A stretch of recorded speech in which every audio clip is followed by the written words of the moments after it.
The envelope landed on the folding table at 8:47 on a Tuesday morning, and the woman who dropped it did not sit down. Diane Mercer, Chief Executive Officer of Mercer Vantage Group, stood in the corridor outside the building services office with the particular stillness of someone accustomed to not waiting. She wore a charcoal suit that had been pressed that morning, and her heels left small, precise marks in the linoleum as she shifted her weight. The envelope was manila, letter-sized, and it contained a single page. A termination notice. Standard language, standard severance, standard effective date of the following Friday. She had not written it herself. She had simply approved it the way she approved quarterly budgets and vendor contracts, with a signature and no particular pause. The man sitting at the folding table looked up from a crossword puzzle printed on the back of a maintenance schedule. His name was Walter Briggs, and he was 61 years old, and he wore a gray uniform with his name embroidered in blue thread above the left breast pocket. There was a small grease stain on his right sleeve that he had not been able to fully remove. He read the letter once, folded it along its original crease, and set it beside his coffee cup. "Your position is being eliminated," Diane said. "The building is transitioning to an automated maintenance protocol. It's nothing personal." Walter nodded once. She had no idea what Walter Briggs had done before he became a janitor. She did not know that the coffee cup beside that folded letter sat on a maintenance schedule that Walter had annotated in a hand trained by 15 years as a senior systems architect at a defense-grade encryption firm. A man who had designed the very protocol that Mercer Vantage's proprietary software had been built upon. A man who held, in the breast pocket of a jacket hanging in his apartment 3 blocks away, a notarized copy of a licensing agreement that no one at Mercer Vantage had thought to ask about in 11 years. Stay with this one to the end. Every detail is here for a reason. Walter Briggs had not always been a janitor.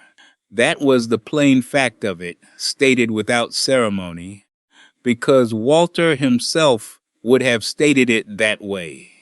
He had spent the better part of 2 decades in the architecture of secure systems, the kind of work that did not appear on press releases or conference panels, the kind that happened in rooms with cipher locks and no windows for clients whose names were not discussed outside those rooms.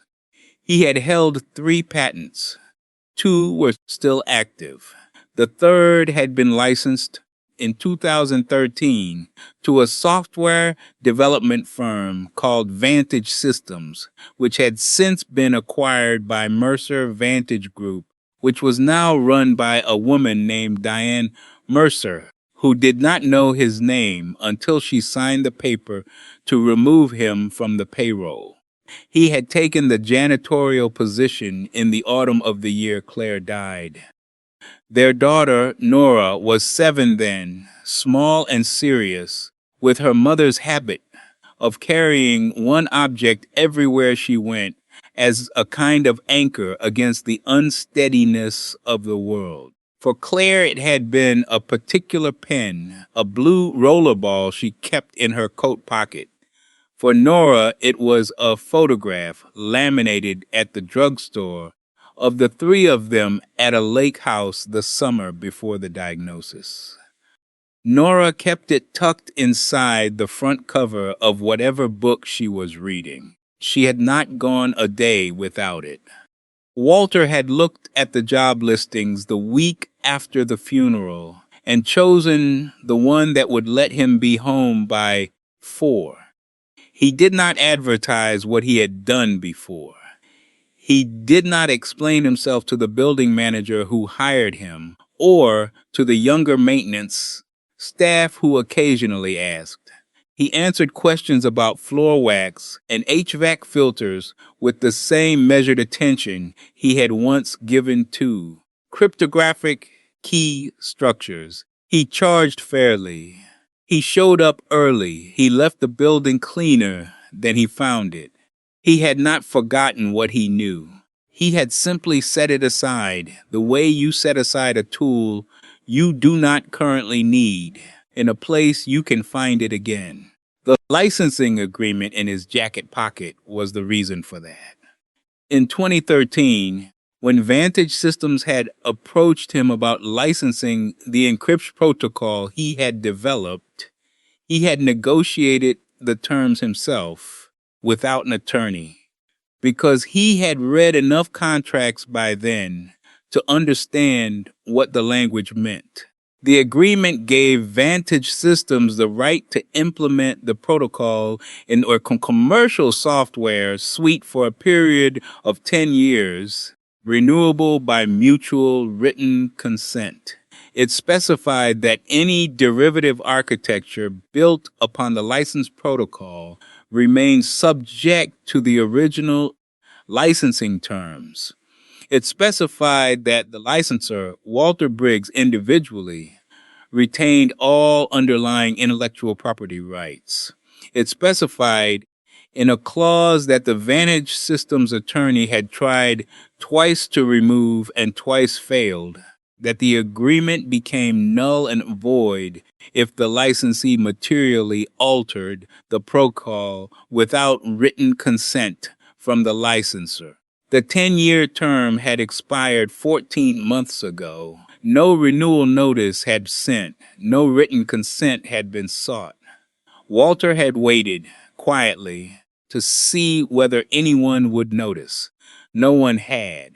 He had not gone looking for a confrontation. He was not built for confrontation. But he had kept the document, and he had kept current on the technical literature. And he had understood with the calm precision of a man who had spent his career reading systems for failure points exactly what the expiration meant. Mercer Vantage's an entire enterprise software platform ran on a derivative of his protocol. The derivative had been altered without consent in 2019 when their development team had updated the encryption layer to meet new federal compliance standards. The alteration had been thorough and well-intentioned and had triggered the nullification clause as cleanly as a switch being thrown. Walter had not told anyone. He had mopped floors and replaced fluorescent tubes and fixed a persistent leak in the third-floor men's room. He had picked Nora up from school at 3:45 every afternoon and helped her with her reading at the kitchen table while dinner cooked. He had kept the licensing agreement in his jacket pocket because he was a careful man, and careful men keep their documents close. When Diane Mercer dropped the termination envelope on his table, she had no idea she was handing a match to the man sitting next to the only fire that could burn her company down. The morning after he received the termination notice, Walter called his former colleague, a man named Raymond Chu, who had spent the last decade as an intellectual property attorney specializing in software licensing disputes. Raymond had been Walter's closest colleague during the Vantage Systems years, had watched Walter build the protocol from first principles, and had said, when Walter explained the situation over the phone, only this: "How long have you known?" 14 months, Walter said. There was a silence on the line that Raymond did not try to fill immediately. Then he said, "I'll come Thursday." He did not ask about the fee. Raymond arrived on Thursday morning with a leather briefcase and the kind of focused attention that comes from years of reading documents for the one sentence that changes everything. He sat at Walter's kitchen table while Nora ate cereal across from him and examined the laminated photograph she always kept beside her bowl. Raymond spread the licensing agreement across the table beside a printed copy of Mercer Vantage's most recent technical disclosure, the one they had filed with the Securities and Exchanging Commission the previous spring as part of a merger prospectus, and he read both documents with the unhurried patience of a man who had learned that speed was the enemy of accuracy. Nora looked at Raymond for a long moment and then said, "Your briefcase smells like a library." Raymond looked up. "It does," he said. "Libraries smell like something important happened there," Nora said, and went back to her cereal. Raymond looked at Walter. Walter said nothing. He poured more coffee. By 11 that morning, Raymond had confirmed what Walter already knew. The nullification clause had been triggered. The licensing agreement had expired without renewal. Mercer Vantage's enterprise platform, the system that processed $43 million in transactions annually and formed the technical backbone of the merger they were currently negotiating, was running on intellectual property they no longer had the legal right to use. The merger prospectus had not disclosed this. The technical disclosure had not disclosed this. As far as the Securities and Exchange Commission was aware, Mercer Vantage held clean title to all underlying technology in their platform. They did not. Raymond set down his pen and placed his palm flat on the table. "Walter," he said, "do you understand what this means?" Walter looked out the kitchen window at the narrow strip of yard behind the building, where a single maple tree was losing its last leaves in the October wind. He thought about the folded termination notice on the counter. He thought about Nora's photograph tucked into the cover of her book on the chair by the door. "I understand," he said. He did not say anything else. Raymond filed the initial notice of claim on the following Monday, addressed to Mercer Vantage Group's general counsel, with a copy to the SEC's Office of the Whistleblower. The notice was 4 pages, single-spaced, and it was the kind of document that, once received, cannot be unreceived. It cited the original licensing agreement by date and notarization number.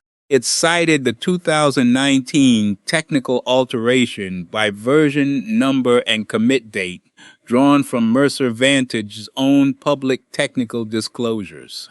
It cited the expiration of the 10-year term and the absence of any renewal communication. It cited the merger prospectus and its representation of clean title. It asked for a response within 30 days. The notice arrived at Mercer Vantage's legal department on a Wednesday. By Thursday afternoon, it had reached Diane Mercer's desk. Her assistant, a young woman named Priya Anand, who had been with the company for 2 years and who had a habit of reading documents thoroughly before she summarized them, had read the notice before she brought it in. She had also, in the 40 minutes between receiving it and walking it to Diane's office, looked up Walter Briggs in the company's employee records, cross-referenced his hire date with the original Vantage Systems acquisition files, and found the licensing agreement in a folder of legacy contracts that had been scanned and archived and never reviewed. She had printed it.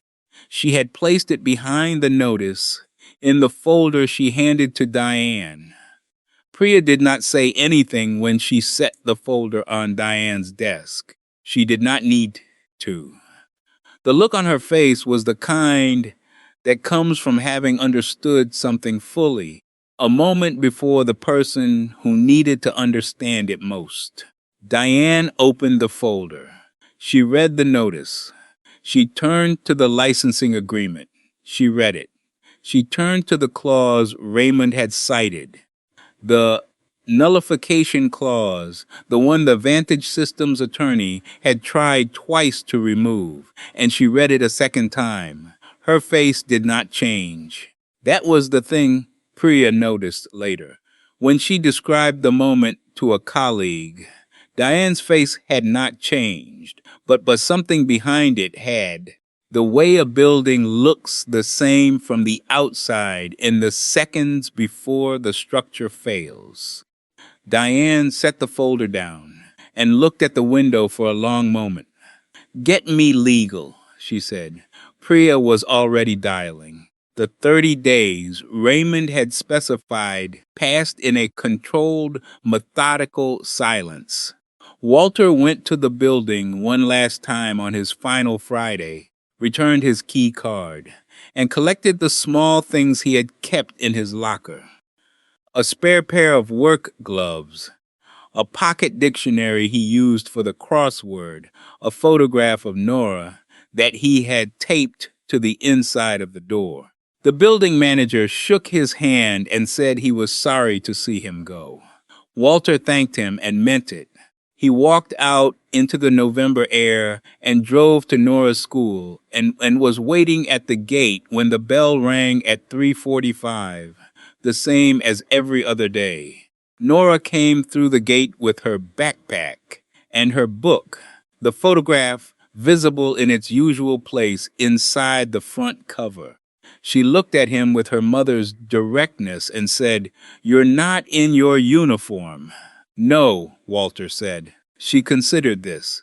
"Is that good or bad?" "I'm not sure yet," he said. She nodded, as though that were a satisfying answer, and took his hand, and they walked to the truck. The response from Mercer Vantage's legal team arrived on day 29. It was not a denial. It was not a counter-argument.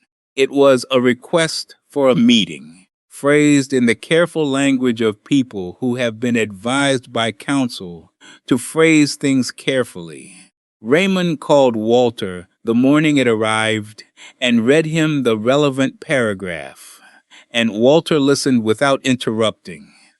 And when Raymond finished, Walter said, "All right, I'll set the meeting," Raymond said. The meeting was scheduled for a Thursday at Mercer Vantage's offices on the 14th floor of a building downtown, in a conference room with a long glass table and a view of the river. Walter wore a dark jacket and a clean shirt. He did not wear a tie. He arrived 3 minutes early and sat with his hands flat on the table and waited. Diane Mercer came in last. She sat across from him, and for a moment she simply looked at him, the way someone looks at the thing they are trying to reconcile with a previous version of itself.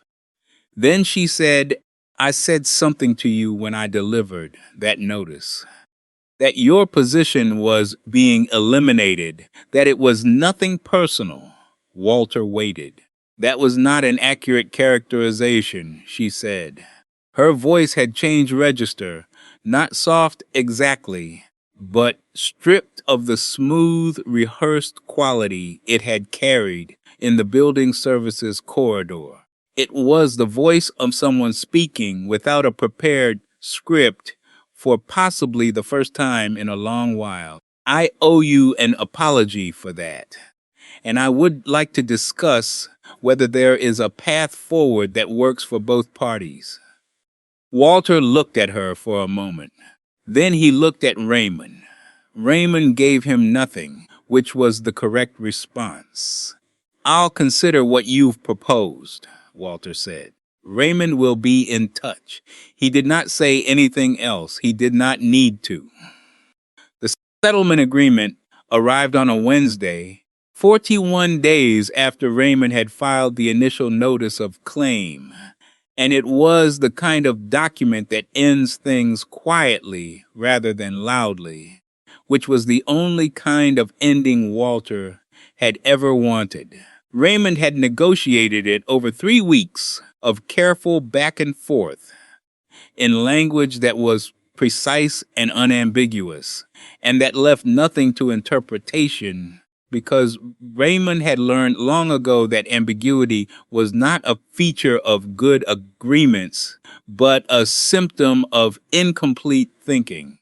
The terms were substantial. They included a licensing fee for the 11 years of use, calculated at the rate the original agreement had specified, plus a compounding factor for the unauthorized alteration, plus a forward license structured as an annual payment that would run for as long as Mercer Vantage's platform continued to use the protocol in any derivative form. The total figure, across the back payments alone, was enough to change the shape of Walter's life without changing its texture, which was what he had wanted. He did not want a different life. He wanted the same life with less precariousness in it. He signed the agreement at Raymond's office on a Thursday afternoon, with Nora sitting in the waiting room outside doing her homework on the yellow nail legal pad she had borrowed from the receptionist. When Walter came out, she looked up and said, "Are you done?" "Yes," he said.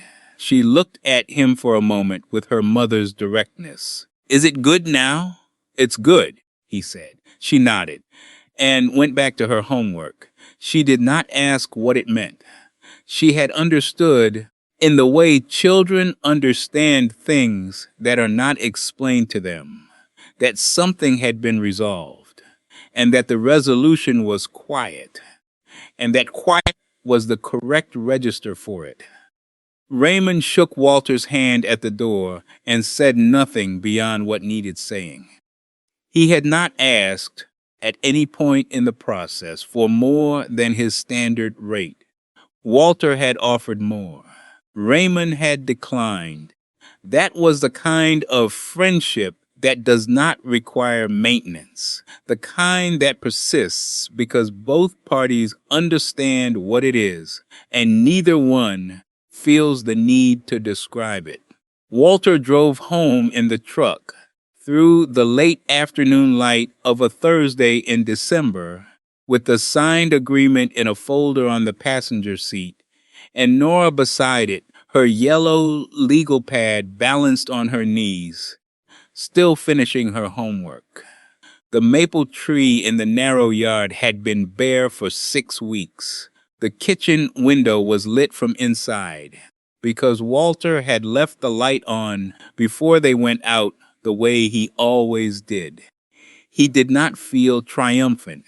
He had not expected to. What he felt was closer to the sensation of setting down a weight he had been carrying for a long time, not what with relief exactly, but with the quiet recognition that his arms were now free for something else. He had known from the morning he first read the expiration date on the licensing agreement 14 months ago that this moment would come.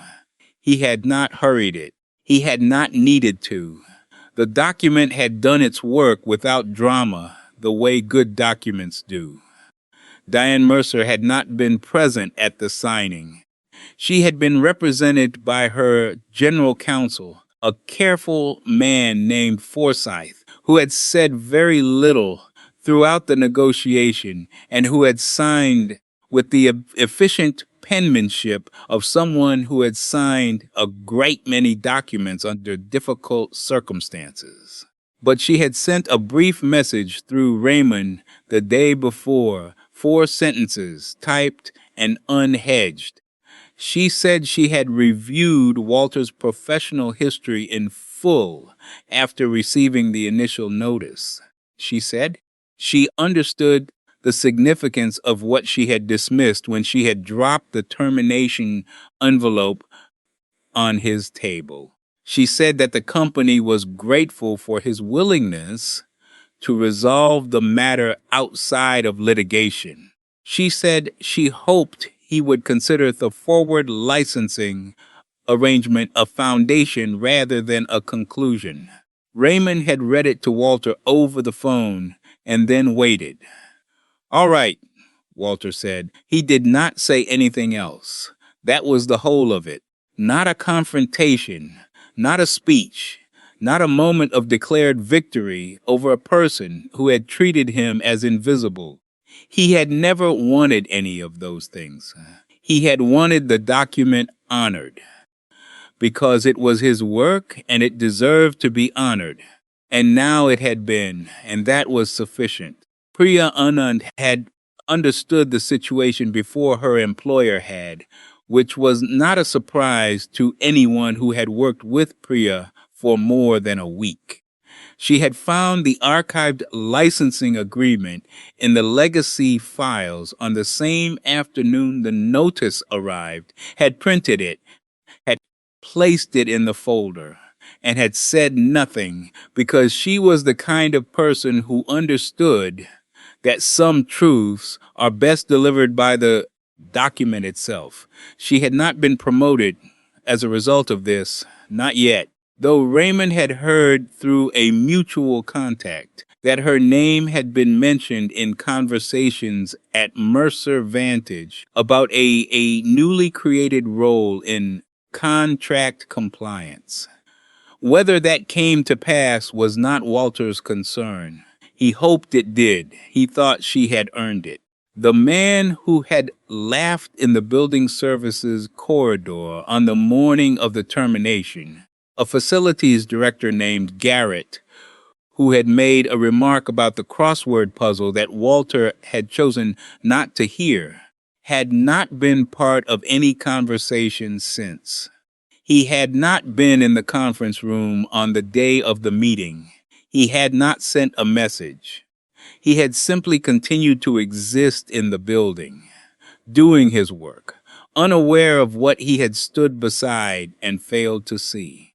Walter did not think about him. There are people who walk through rooms full of value and see none of it, not because the value is hidden, but because they have not learned to look. Garrett was that kind of person. The world is full of them. They are not villains. They are simply people who never learned that looking is a skill, and that skill requires practice. And that practice requires the humility to admit that what you see at first glance is rarely the whole of what is there. Walter had learned to look early, in the suffer-locked rooms of his first career, where the difference between a system that held and a system that failed was often a single clause, a single parameter, a single decision made or not made by someone who had or had not taken the time to read carefully. He had carried that habit into every room he had ever occupied, including the ones with mop buckets and fluorescent tubes and folding tables and crossword puzzles printed on the back of maintenance schedules. He had never stopped being the person he was. He had simply been that person, somewhere no one thought to look. On the evening after the signing, Walter made dinner while Nora sat at the kitchen table with her book, the laminated photograph tucked into its usual place inside the front cover. The photograph showed the three of them at the lake house the summer before the diagnosis. Claire's hand was on Walter's arm. Nora was squinting into the sun. The water was very blue behind them. Nora had looked at it that morning, as she did every morning, and then set it carefully back in its place. She had not said anything about it. She rarely did. It was not a memorial. It was an anchor, the kind of object that reminds you of the coordinates of your own life, the kind that does its work quietly, without being asked. Walter set 2 plates on the table and sat down across from his daughter. The kitchen window was dark now, and the light inside was warm and specific, falling in a rectangle across the table and the book and the photograph and the two plates of food. Outside, the garage light was on, casting a pale, steady circle on the concrete below the window, the way it always did in the evenings, the way Walter had left it on since the first winter after Claire died, because Nora had once said she liked knowing it was there when she looked out from her room at night. He had left it on every night since. He did not think about it anymore. It had simply become part of the shape of the evening, one of the small deliberate acts that accumulate over years into the structure of a life. Nora looked up from her book and said, "Dad, yes," he said. "The lake in this picture," she said, tapping the photograph with one finger. It was a very blue place. It was, Walter said. She considered this for a moment, with the serious economy of a child who does not waste words. Then she went back to her book, and Walter went back to his dinner, and the garage light held its circle on the concrete outside, steady and unhurried, the same as it had been every evening for 4 years. Some things are not recognized until the moment has already passed. Some value sits unexamined in plain sight, in a gray uniform with a name embroidered above the pocket, in a folded document kept in a jacket pocket, in the quiet competence of a man who does not explain himself, because the work eventually does the explaining for him. The world mistakes stillness for absence. It mistakes patience for passivity. It mistakes the unhurried man for the unimportant one. Walter Briggs had known what he was worth. He had simply waited for the right document to confirm it. The garage light stayed on all night, the way it always did.